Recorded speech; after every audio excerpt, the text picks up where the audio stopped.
Hello বন্ধুরা, আমি Sudip and welcome to Filmy Tech. আজকে সব থেকে গুরুত্বপূর্ণ আপডেট হচ্ছে ধূমকেতু ফাইনালি রিলিজ করছে। আজকে ডেট অ্যানাউন্স করা হয়েছে অফিসিয়ালি দেব এন্টারটেনমেন্ট ভেঞ্চার্সের পক্ষ থেকে, এবং সেখানে দেবও ট্যাগড আছেন।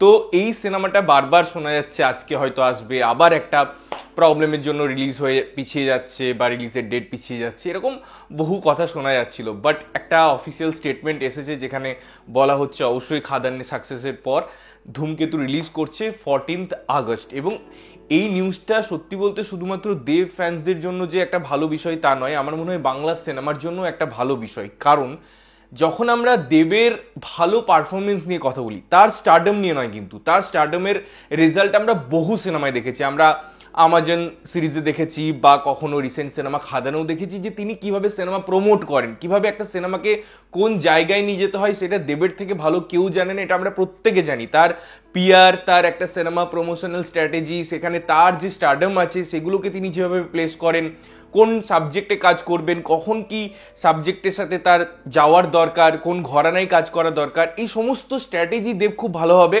নিয়ে আসেন। কিন্তু ধূমকেতুর আমরা যখন কথা বলি, আমরা যখন বুনো হাঁস সিনেমার কথা বলি, তখন অন্য দেবকে আমরা একটা এক্সপেক্ট করি। কারণ এই যে একটা সিনেমা যেটার নাম হচ্ছে ধূমকেতু, তার পরিচালককে কৌশিক গাঙ্গুলি। এবারে কৌশিক গাঙ্গুলির সিনেমার যে প্যাটার্ন, তার সিনেমার যে স্কেল, তিনি যেভাবে রুটেড কথা বলেন, বাংলা কালচারকে ইনহ্যান্স করেন, এবং তার একটা সিনেমার মধ্যে শৈল্পিক সত্তা আছে, একটা আলাদা প্রেজেন্টেশন ধরন আছে। তো সেই জায়গায় অবশ্যই দুটো ফ্যাক্টর এখানে ওয়ার্ক করে, যে দেব আছেন এখানে, অবশ্যই কৌশিক গাঙ্গুলি আছেন, এবং শুভশ্রী যেখানে একটা আলোচনার কেন্দ্রবিন্দু ছিল।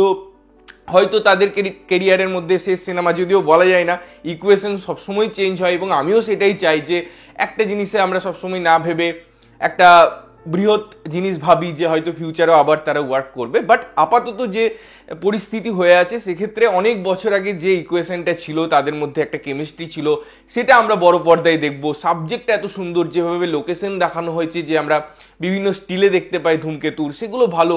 দেবের পারফরমেন্স নিয়ে আমরা অনেক সময় অনেক ইন্টারভিউজে শুনেছি, অনেক জায়গায় জেনেছি যে তার কেরিয়ারের হয়তো অন্যতম কাজ অভিনয় দক্ষতার দিক দিয়ে। তো সেই সমস্ত ফ্যাক্টরগুলো যখন ধূমকেতু নাম আমাদের কাছে মাথায় আসে, তখনই চলে আসে। আমরাও যখন দেবদার সাথে কথা বলেছি, তিনি বলেছিলেন এটা কয়েকটা ফ্যাক্টরের জন্য আটকে আছে, অনেকের কাছে হয়তো সেটা জানা, সেটা আমি এই ভিডিওতে ডিসকাস করলাম না।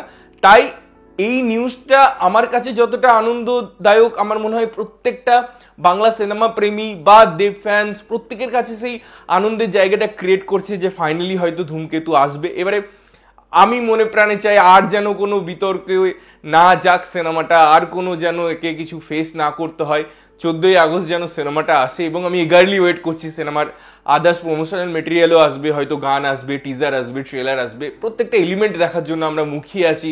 আমরা সেইভাবে বড় পর্দায় আবার দেব এবং শুভশ্রী জুটি দেখার জন্য মুখিয়ে আছি, আমরা কৌশিক গাঙ্গুলির ম্যাজিক দেখার জন্য মুখিয়ে আছি। তোমরা কতটা এক্সাইটেড এই নিউজটা পেয়ে, বা তোমরা ধূমকেতু নিয়ে কি ভাবছো, অবশ্যই কমেন্ট করে জানিও। ততক্ষণের জন্য ভালো থাকবে, সুস্থ থাকবে, এবং সবসময় ভালো জিনিস দেখবে। চ্যানেলটা যদি প্রথমবার দেখছো, লাইক কমেন্ট শেয়ার করতে হবে, সাবস্ক্রাইব করতে হবে, যাতে প্রত্যেকটা নোটিফিকেশন তোমাদের কাছে পৌঁছায়। দেখা হচ্ছে অন্য কোনো ভিডিওতে, ততক্ষণের জন্য টাটা।